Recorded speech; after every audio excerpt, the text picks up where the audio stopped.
क्या आपके बच्चे को बार बार बुखार हो रहा है? डॉक्टर ने सीआरपी टेस्ट लिख दिया है और आपके मन में डर बैठ गया है कि कहीं कोई गंभीर बीमारी तो नहीं। क्या आप भी यह जानना चाहते हैं कि सीआरपी टेस्ट आखिर होता क्या है, बच्चों में सीआरपी क्यों बढ़ जाता है और क्या सीआरपी बढ़ना सच में खतरनाक होता है? अगर आपके मन में भी ऐसे सवाल हैं तो आज की यह वीडियो आपके लिए बहुत ज़रूरी है, क्योंकि इस वीडियो में मैं आपको सीआरपी टेस्ट से जुड़ी हर छोटी बड़ी जानकारी बिल्कुल आसान और समझने वाली हिंदी में बताने वाला हूं, ताकि वीडियो देखने के बाद आपके मन का डर और कंफ्यूजन दोनों खत्म हो जाएं। सीआरपी टेस्ट का पूरा नाम सी रिएक्टिव प्रोटीन टेस्ट है। यह एक ब्लड टेस्ट होता है जो ये बताता है कि हमारे शरीर के अंदर कहीं सूजन या इन्फेक्शन तो नहीं चल रहा। सीआरपी कोई बीमारी नहीं है, बल्कि यह एक प्रोटीन है जो हमारे लिवर यानी यकृत में बनता है। जब भी शरीर के अंदर कोई इन्फेक्शन, चोट, सूजन या गंभीर समस्या होती है तो शरीर खतरे का संकेत देता है और उसी समय लिवर ज्यादा मात्रा में सीआरपी बनाना शुरू कर देता है। इसलिए खून में सीआरपी का लेवल बढ़ जाता है। सीधे शब्दों में कहा जाए तो सीआरपी टेस्ट शरीर के अंदर चल रही बीमारी का अलार्म है। सीआरपी टेस्ट इसलिए किया जाता है ताकि डॉक्टर यह समझ सकें कि शरीर में इन्फेक्शन है या नहीं, अगर है तो कितना गंभीर है और इलाज का असर हो रहा है या नहीं। खासकर बच्चों में जब तेज बुखार होता है, बार बार बुखार लौटकर आता है, दवा देने के बाद भी हालत में सुधार नहीं होता या यह समझ नहीं आता कि इन्फेक्शन बैक्टीरिया से है या वायरस से, तब डॉक्टर सीआरपी टेस्ट कराने की सलाह देते हैं। सीआरपी टेस्ट डॉक्टर को यह फैसला लेने में मदद करता है कि एंटीबायोटिक देना जरूरी है या नहीं और जो इलाज चल रहा है वह सही दिशा में जा रहा है या नहीं। अब सबसे जरूरी सवाल यह है कि बच्चों में सीआरपी क्यों बढ़ जाता है। बच्चों में सीआरपी बढ़ने का सबसे आम कारण इन्फेक्शन होता है।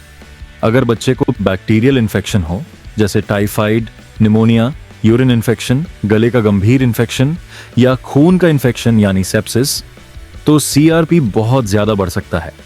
बैक्टीरियल इन्फेक्शन में सीआरपी तेजी से बढ़ता है और इसका लेवल काफी ऊंचा चला जाता है। वायरल इन्फेक्शन में भी सीआरपी बढ़ सकता है, लेकिन आमतौर पर उतना ज्यादा नहीं बढ़ता जितना बैक्टीरिया में बढ़ता है। इसके अलावा अगर बच्चे को कोई गहरी चोट लगी हो, ऑपरेशन हुआ हो, जलने का घाव हो या शरीर में अंदरूनी सूजन हो, तो भी सीआरपी बढ़ सकता है। कुछ बच्चों में ऑटोइम्यून बीमारियां होती हैं, जिसमें शरीर की इम्यूनिटी अपने ही अंगों पर हमला करने लगती है। ऐसे मामलों में भी सीआरपी का लेवल बढ़ा हुआ मिल सकता है। अगर बच्चे को कई दिनों से बुखार है और बुखार की वजह साफ नहीं हो पा रही, तो डॉक्टर सीआरपी टेस्ट कराकर यह पता लगाने की कोशिश करते हैं कि शरीर के अंदर कोई गंभीर सूजन या इन्फेक्शन तो नहीं चल रहा।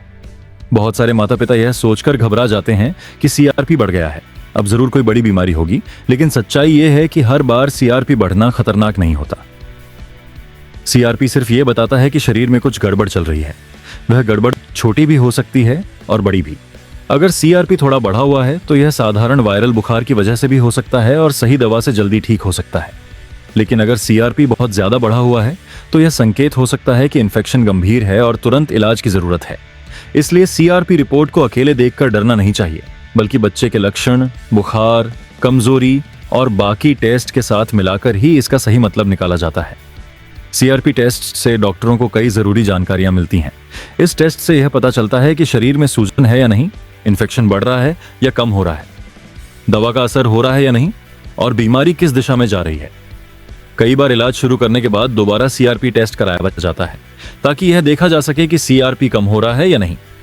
अगर सीआरपी कम होने लगे तो इसका मतलब होता है कि इलाज सही चल रहा है और शरीर ठीक होने की तरफ बढ़ रहा है। आमतौर पर सीआरपी की नॉर्मल वैल्यू 0 से 5 मिलीग्राम प्रति लीटर तक मानी जाती है। अगर सीआरपी इस रेंज में है तो शरीर में कोई बड़ी सूजन नहीं मानी जाती। अगर सीआरपी 5 से 20 के बीच है तो हल्का या मध्यम इन्फेक्शन हो सकता है। अगर सीआरपी 20 से ज्यादा है तो यह गंभीर इन्फेक्शन का संकेत हो सकता है। हालांकि अलग अलग लैब में नॉर्मल वैल्यू थोड़ी अलग हो सकती है, इसलिए रिपोर्ट हमेशा डॉक्टर को दिखाना बहुत जरूरी होता है। अब बात करते हैं सीआरपी टेस्ट के सैंपल की। सीआरपी टेस्ट के लिए खून का सैंपल लिया जाता है। बच्चे की नस से थोड़ा सा खून लिया जाता है और इसके लिए किसी तरह की फास्टिंग की जरूरत नहीं होती। सैंपल लेने की प्रक्रिया बिल्कुल सामान्य और सुरक्षित होती है और इसमें सिर्फ 2 से 3 मिनट का समय लगता है। बच्चों में यह टेस्ट पूरी तरह से सेफ माना जाता है और इससे किसी तरह का नुकसान नहीं होता। सीआरपी टेस्ट की रिपोर्ट आमतौर पर 2 से 6 घंटे के अंदर मिल जाती है। कई लैब में सेम डे रिपोर्ट भी मिल जाती है। अब अगर बात करें CRP टेस्ट की फीस की, तो आमतौर पर इस टेस्ट की कीमत 550 रुपए से 800 रुपए के बीच होती है। फीस इस बात पर निर्भर करती है कि लैब कौन सी है, शहर कौन सा है और टेस्ट किस मशीन से किया जा रहा है। सरकारी अस्पतालों में यह टेस्ट कम कीमत में भी उपलब्ध हो सकता है। अगर बच्चे का CRP बढ़ा हुआ आए तो सबसे जरूरी बात यह है कि घबराएं नहीं और खुद से कोई दवा शुरू न करें। डॉक्टर की सलाह के बिना एंटीबायोटिक देना बच्चे के लिए नुकसानदायक हो सकता है। डॉक्टर बच्चे की पूरी स्थिति देखकर सही इलाज बताते हैं और सही इलाज से अक्सर CRP 2 से 3 दिनों में कम होने लगता है। दवा बीच में बंद न करें और डॉक्टर द्वारा बताए गए पूरे कोर्स को पूरा करें। माता पिता को हमेशा यह ध्यान रखना चाहिए कि CRP सिर्फ एक संकेत है, बीमारी नहीं।